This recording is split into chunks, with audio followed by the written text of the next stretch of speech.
Hello students, welcome back to my channel. तो इस class में भी स्टूडेंट हम सर्कल की कुछ और थ्योरम सॉल्व करेंगे। थ्योरम नंबर 9.5 और 9.6। तो 9.5 थ्योरम क्या है स्टूडेंट, देखिए। Equal chords of a circle are equi distance from the centre. तो दो कॉर्ड्स हमें इसमें देखिए स्टूडेंट इक्वल गिवन है और हमें प्रूव ये करना है कि ये जो है दोनों कॉर्ड सेंटर से जो है इक्वल डिस्टेंस पे है। और इसकी ही स्टूडेंट कन्वर्स थ्योरम है chord equi distance from the centre, यानी कि कॉर्ड जो है सेंटर से जो इक्वल डिस्टेंस पे है वो कॉर्ड दोनों आपस में इक्वल है। तो 9.5 थ्योरम को देखिए स्टूडेंट कैसे सॉल्व करेंगे हम। इसमें कंस्ट्रक्शन में देखिए स्टूडेंट, कंस्ट्रक्शन में इसमें हमने ओ को बी से और ओ को डी से ज्वाइन किया है स्टूडेंट, ठीक है। Join O B and O D. हमें प्रूव क्या करना है इसमें, to prove O P is equal to O Q, ठीक है स्टूडेंट। और गिवन क्या है, गिवन क्या है स्टूडेंट, देखिए chord A B is equal to C D. Equal chords लिखा हुआ है इसलिए A B is equal to C D हो गया, ठीक है student. A B is equal to C D. अब देखिए स्टूडेंट, पिछली थ्योरम्स में किसी भी कॉर्ड पर सेंटर से अगर परपेंडिकुलर हम ड्रॉप करते हैं तो वो परपेंडिकुलर जो है कॉर्ड को बाइसेक्ट करती है या टू इक्वल पार्ट्स में डिवाइड करती है। इसका मतलब क्या हुआ, A P is equal to B P हो जाएगा, ठीक है student. And A P is equal to B P और C Q is equal to D Q. Reason क्या है student, perpendicular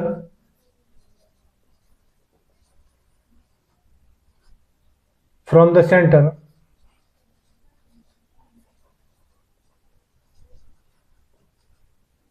of a circle to the chord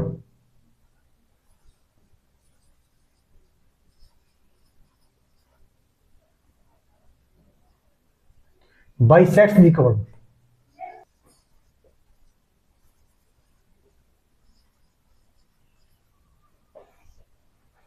इन दोनों का रीजन यही है स्टूडेंट, ठीक है। BP is equal to half of A B and D Q is equal to half of C D, ठीक है स्टूडेंट। ये देखिए, तो जब कॉर्ड्स आपस में इक्वल हैं तो इनका जो हाफ होगा वो भी आपस में इक्वल होगा। चाहे आप ऐसे कह लो A P is equal to C Q या डी क्यू, या B P is equal to C Q या डी क्यू, ठीक है स्टूडेंट, ऐसा भी कह सकते हैं।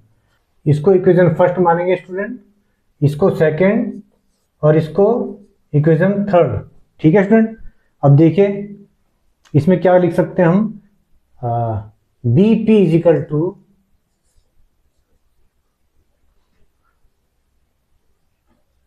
हाफ ऑफ सी डी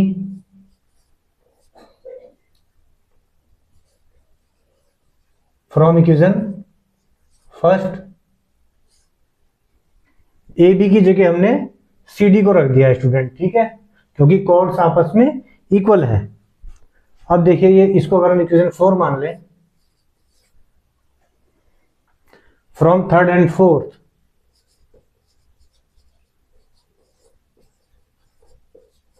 क्या हो जाएगा स्टूडेंट, देखिए D Q is equal to B P, D Q is equal to B P हो गया, ठीक है student. Now in triangle O P B and triangle O Q D. अब देखिए इसमें स्टूडेंट क्या क्या है हमारे पास, D Q is equal to B P, D Q is equal to B P ये हमारे पास पहले से ही है, एक साइड आ गई है एस, ठीक है स्टूडेंट। और O B is equal to O D है, O B is equal to O D, ये क्या है, इक्वल क्यों है? क्योंकि ये रेडियस है, रेडियस ऑफ ए सर्कल। ठीक है स्टूडेंट, तो ये एक एच आ गया, या साइड बोल लो इसे भी, हाइपोटेनस है स्टूडेंट, ये एच लिख लेते हैं इसको। और क्या है? ये एंगल 90 डिग्री है क्योंकि इस पे ये परपेंडिकुलर है। ठीक है स्टूडेंट, ये भी एंगल 90 डिग्री है। Angle O P B is equal to angle O Q D is equal to 90 degree. ठीक है स्टूडेंट, तो एक हमें इसको हम लिखेंगे राइट एंगल, ये आर। ठीक है स्टूडेंट, अब क्या हुआ? दोनों ट्रायंगल्स जो है आपस में कॉन्ग्रुएंट है स्टूडेंट। ठीक है, so triangle O P B congruent to triangle O Q D. ठीक है student, by R H S. ठीक है student, and O P is equal to O Q by C P C T. यही हमको prove करना था, दोनों equal है, इसको लिख सकते हैं हम। Hence equal chords of a circle are equi distance from the centre. ये लाइन आप इसमें लास्ट में लिख लेना स्टूडेंट। ठीक है, equal chord of a circle are equi distance from the centre.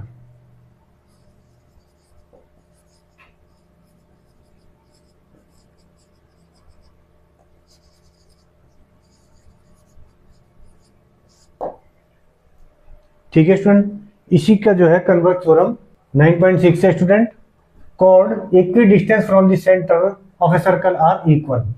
अब हमको ये इक्वल दिया हुआ है डिस्टेंस फ्रॉम द सेंटर, और प्रूव करना है कि ये दोनों कॉर्ड्स आपस में इक्वल होगी। ठीक है स्टूडेंट, तो सॉल्यूशन देखिए स्टूडेंट इसका। पहले लिखेंगे construction.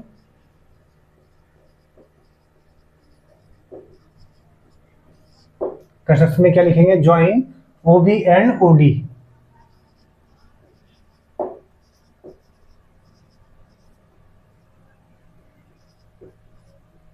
Now in triangle OPB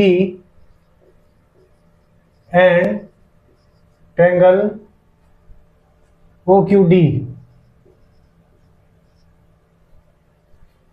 क्या है? देखिए student, OP is equal to OQ, ये गिवन है।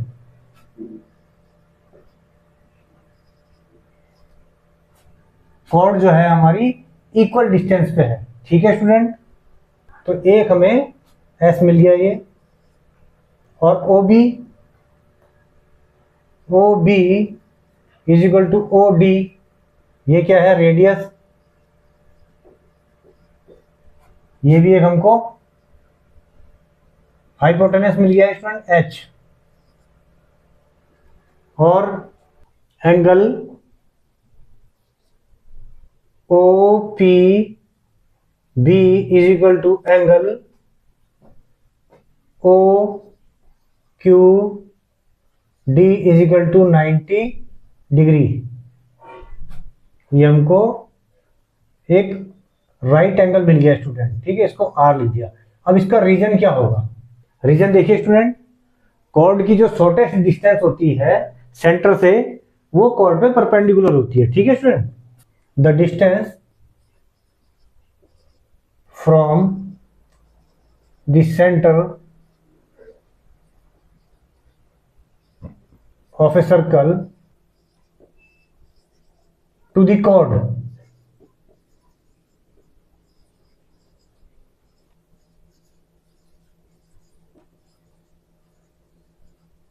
is perpendicular to the chord।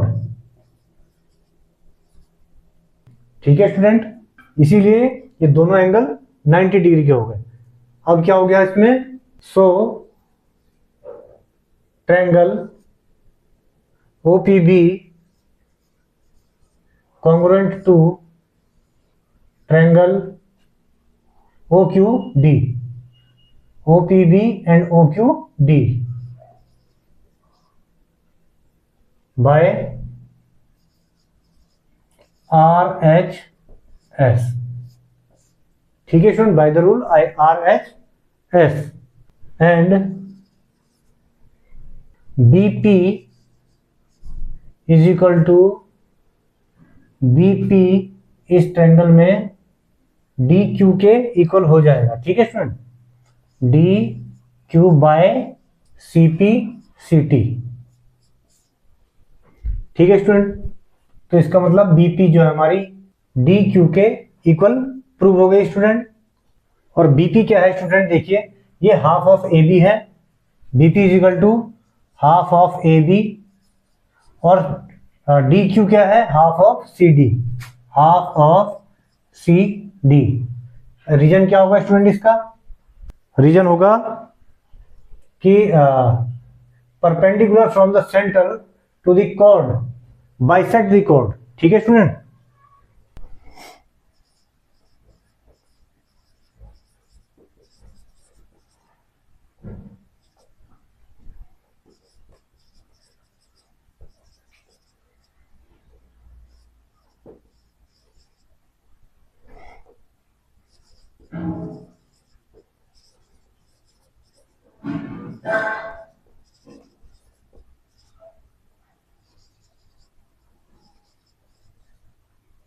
Bisect the cord, ये इसका रीजन हो गया। ठीक है स्टूडेंट, अब हाफ ऑफ AB जो है वो इक्वल है हाफ ऑफ CD के। अगर हम हाफ को कैंसिल कर देंगे तो ये AB is equal to CD आ गया। ठीक है स्टूडेंट, यही हमको प्रूव करना था स्टूडेंट। तो उसको अब आप लिख सकते हैं, chord equi distance from the centre of a circle are equal in length, hence chords equidistance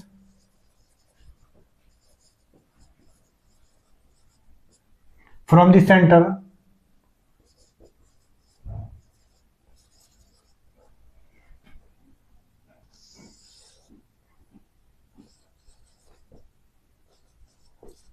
of a circle are equal in length. यही हमको प्रूव करना था स्टूडेंट, और दोनों थ्योरम्स आपको ठीक से समझ में आ गई होगी। तो इस क्लास में इतना स्टूडेंट, मिलते हैं नेक्स्ट क्लास में। Bye students.